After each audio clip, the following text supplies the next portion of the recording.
Mystery Time. Time now for The Best in Mystery. Tonight on Masters of Mystery, an exciting melodrama titled No One Will Ever Know.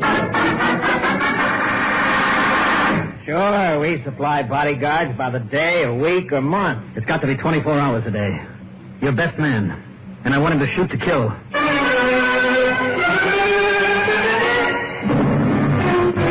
Good evening. This is Don Dowd, your host for Mystery Time, back again to introduce another in ABC Radio's great Monday through Saturday lineup of mystery dramas. Every night at this time, a new and different story. Our drama tonight on Masters of Mystery, presented live from New York, is written by Leonard St. Clair and is titled No One Will Ever Know. Murder is bad business under any circumstances. But when a man plots to make himself the victim, well, we promise you plenty of suspense as Masters of Mystery brings you No One Will Ever Know.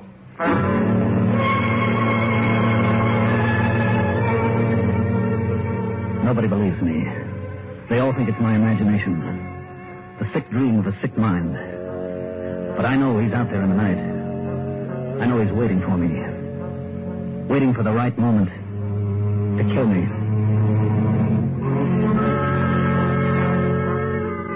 Nobody believes it could happen, because everybody still believes I'm lucky. Lucky Sam Parnell, the man who always wins.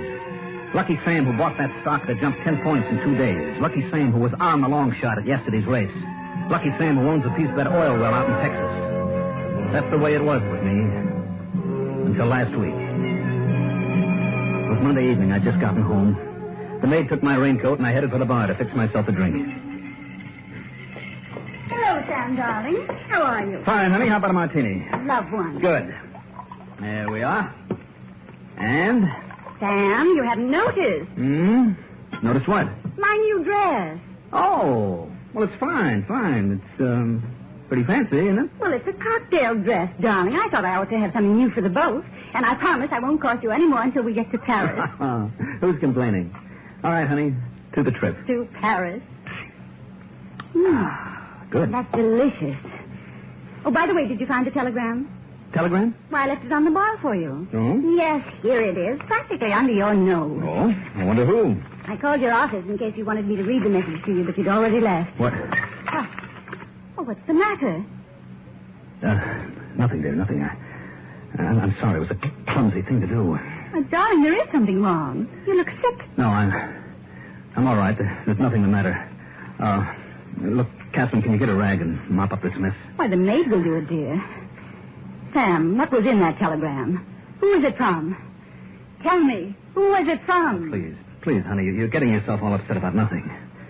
Suppose you go tell Lottie to clear up this broken glass. I'll fix us another round of drinks.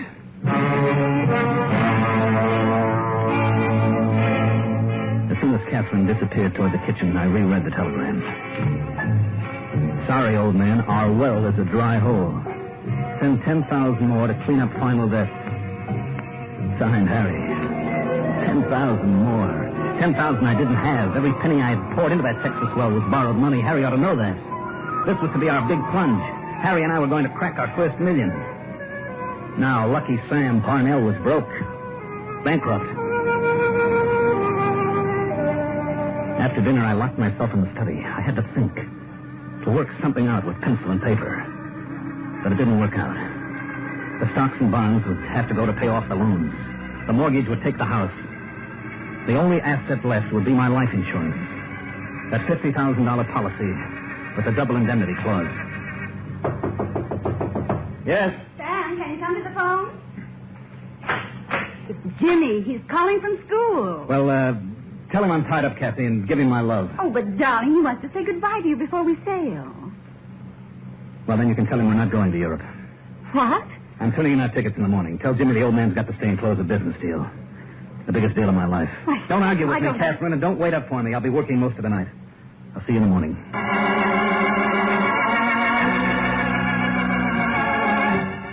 The biggest business deal of my life. It would be that, all right.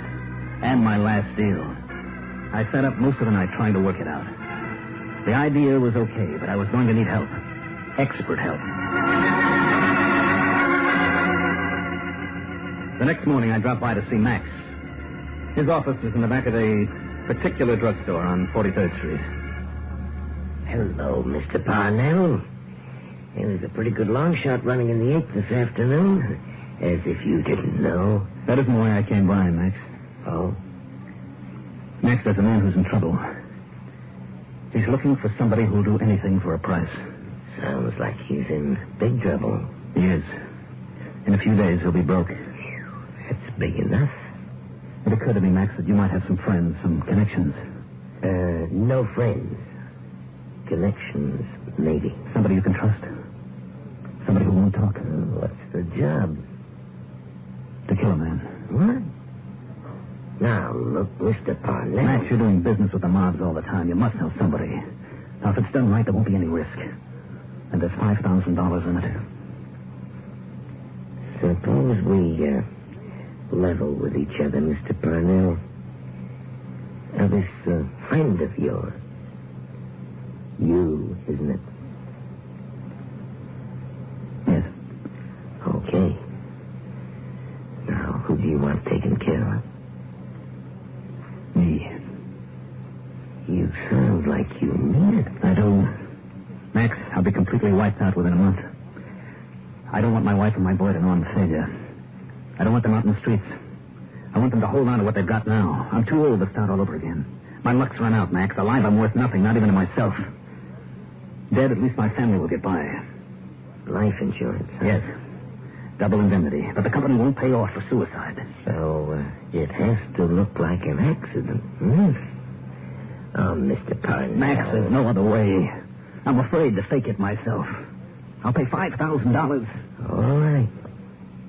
Maybe I can get a boy for you, but... Well, with this kind of deal, you'll have to be paid in advance. I'll bring the money this afternoon. Okay.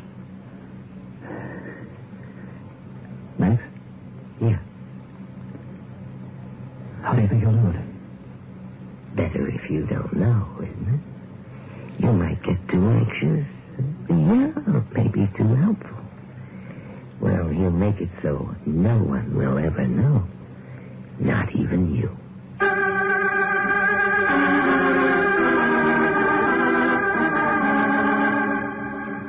When I left Max, I went directly to the steamship office and got a refund on our round-trip tickets to Europe. $1,400. I needed every penny I could get hold of to make the $5,000 for Max. But I got it. And that afternoon, I gave it to him in cash. All I had to do now was wait. Tuesday passed. And Wednesday. Thursday. Every morning when I left for the office, I kissed Catherine goodbye for what might be the last time. Every night when I came home to her, I dreaded the thought of leaving again in the morning. The strain began to get unbearable. Let's get this over with, Max. Let's end it before I go mad. And Friday afternoon. Hello? Sam, Oh, yes, dear. Western Union just delivered another telegram to the house. Do you want me to read it to you? Yes, will you please? Well, wait a minute until I open it. Here's what it says. New well came in this morning. Looks like 1,000 barrels per day. What? Congratulations, oil baron. And it's signed Harry. Oh, Sam, how wonderful. Yes, Catherine, how wonderful, how unbelievable. Sure, we can go to Europe after all and forget everything. You'll call off that other deal that you said would keep you here, won't you, dear? Won't you? Sam, are you listening? That other deal. No, it can't go through now. It mustn't. I've got to get to Max. I don't want to get killed.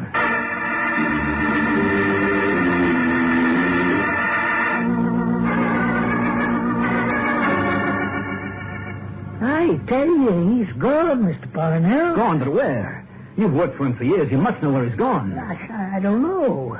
Right after the last time you were here, he came out and gave me 2 weeks' wages. And that's pleasant for you, Charles, he said. I'm going on a vacation, maybe 2 or 3 months. Well, look, some of his friends must know where he is. Tell me where I can find them. I never paid any mind to his friends, Mr. Parnell. The only reason I know your name is because you told me once. It's too late. I'm too late. Max didn't tell me who was going to do it or when or where. He said no one will ever know. Not even me.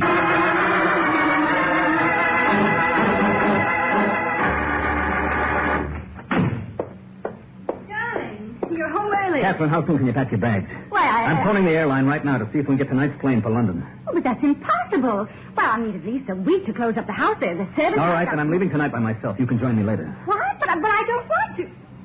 Sam, there's something wrong. Your sight is there. That's a good comparison. Sam, give me that phone. Now, what's happened? Sam, tell me. So I told her. The whole story. Right from Harry's first telegram and my idea about the life insurance. Catherine's face went as white as mine. Her eyes stared at me with a dazed, unbelieving expression. How could you have thought of such a thing? Without you, this house and your money would mean nothing. You don't understand, Catherine. Look, pack your bags. Any hour, any minute, Max is liable to go through with his part of the deal. Darling. Please get started, Catherine. I'll phone the airline. No, let me do it. You're much too upset. All right. I'll start cleaning up my desk. Now, if the London plane is sold out, get a seat in a plane going somewhere else. Anywhere. Hello? This is Parnell, Dr. Meade. Please come right over. Sam is terribly sick. Catherine, give me that phone. Are you out of your mind? No, dear, I'm not. But I'm afraid you are.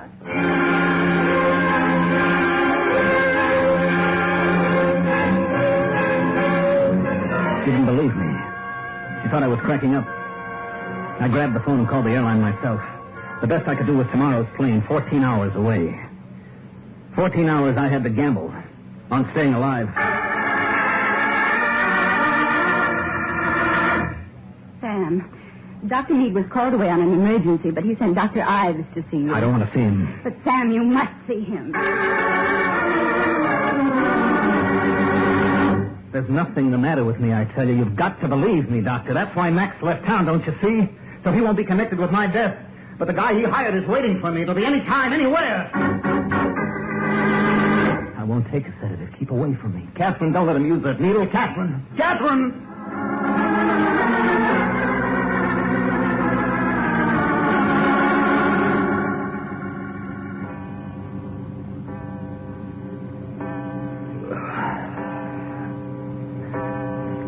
Catherine? I'm right here, Sam.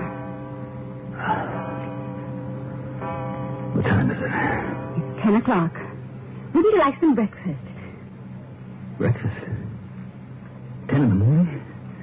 Catherine, get my clothes, the plane. It took off an hour ago, darling. I canceled our reservations. You canceled our reservations? Sam, now listen to me. You're going to be all right. Dr. Ives says this happens to a lot of men when they overwork. He says all you need is to rest and forget about business. Dr. Ives, he knows all about everything, doesn't he? Except when I'm going to be killed. And how? And where?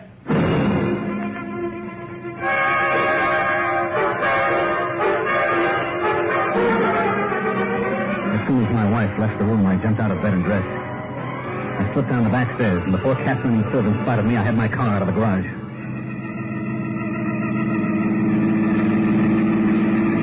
I drove to the nearest precinct station. As I pulled up to the curb, I couldn't help noticing the yellow coupe that passed me and parked further up the street. I thought I saw the driver stare at me, but I wasn't sure. I couldn't afford to take any chances, so I got back into the car and drove on. Besides, I'd have been a fool to go to the police. If anything did happen to me, the police would notify the insurance company and Catherine would get nothing. I drove aimlessly around town. Then I happened to look in the rearview mirror.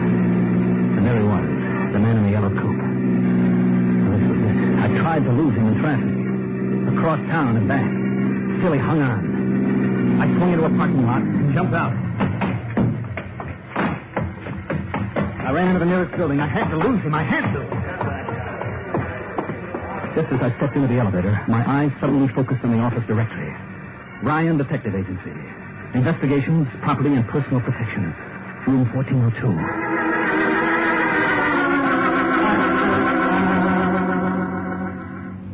Whatever you wish, Mr. Parnell. We supply bodyguards by the day, a week, or as long as you want. It's got to be 24 hours a day. Your best man, and I want him to shoot to kill.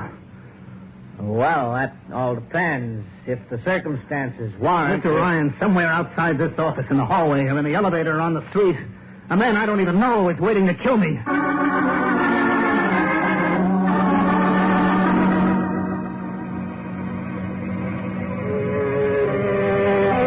waited there in the office till Ryan brought in Harrison. The man was to be my bodyguard for the first 12-hour shift. We left the office together and picked up my car. As we drove back to the house, I watched for the yellow coupe. Yes, there it was, keeping about a half a block behind us. When we pulled into our driveway, the coupe kept on going and then turned at the next corner. I sprinted for the front door and slammed it. Sam, is that you?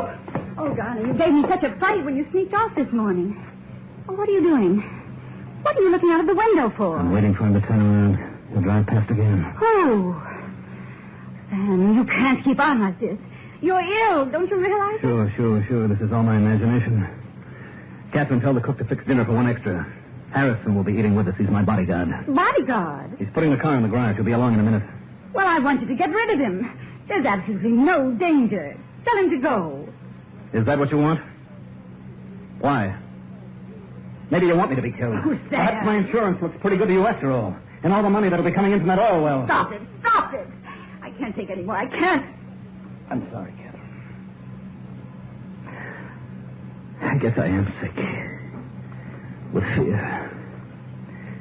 But everything's going to be all right, honey. I've told the detective agency to track down Max. We'll get word to him that the deal is off. Yes, dear. Max will call off his boy and I'll be safe. Then I won't need the bodyguard. That makes sense, doesn't it? I suppose so. Sure it does. We'll see Europe yet, Catherine. You and I... What's that? Why, Sam, it was only a car. Backfiring.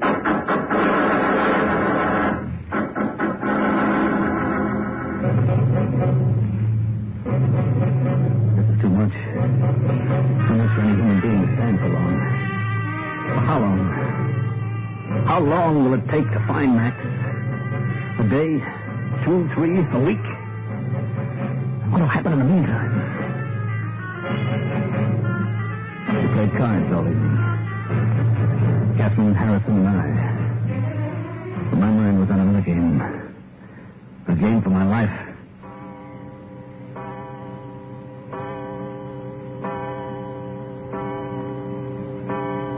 $11:00.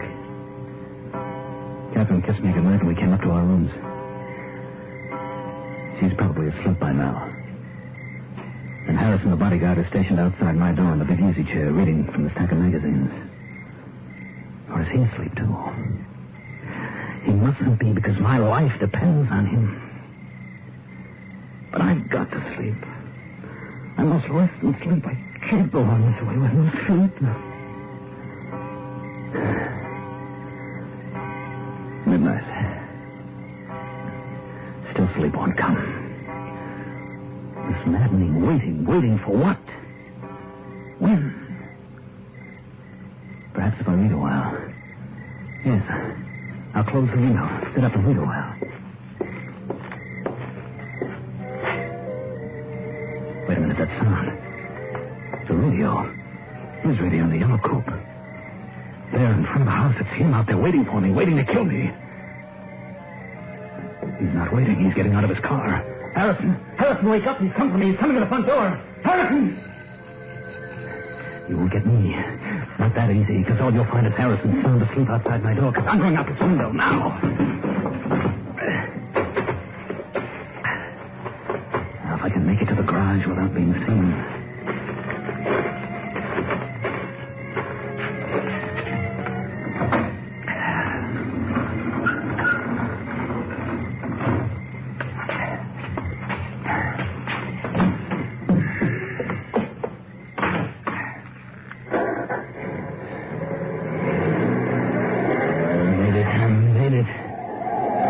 Headlights behind me. No, it can't be. But it is. He turned the corner, too. All right, Max. I'll make your friend sweat for his 5,000. I'm going to cheat him out of it, Max, because he won't get me. Do you hear? I won't let him. I won't let him, Max. It's my life. And I'm still Lucky Sam, do you hear? I'm going to win because I'm still lucky.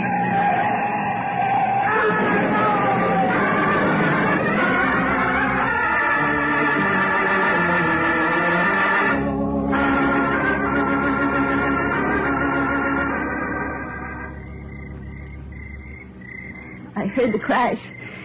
I ran out as quick as I could. The ambulance is on the way, Mrs. Parnell, but I'm afraid that... I told you. Dr. Ives told you he was a sick man. That's why I hired you, Mr. Miller, to keep him from doing something foolish. And you drove him to this. I followed my order, ma'am. I never let him out of my sight. When I saw him go to the bedroom window from where I was parked outside in my coupe, I figured he was going to jump. That's when I rang your doorbell. And he thought you were someone who was going to... Oh, Mr. Miller, could Sam have been right? Could there have been someone? Like Max? Maybe, Mrs. Parnell, but if I was a cheap bookie and your husband gave me $5,000 to kill him, I'd just take the money and blow town. Why go through with a risky deal when you've already got the dough? No, it doesn't make sense. Like you said, ma'am, your husband was pretty sick. How sick? I guess nobody will ever know.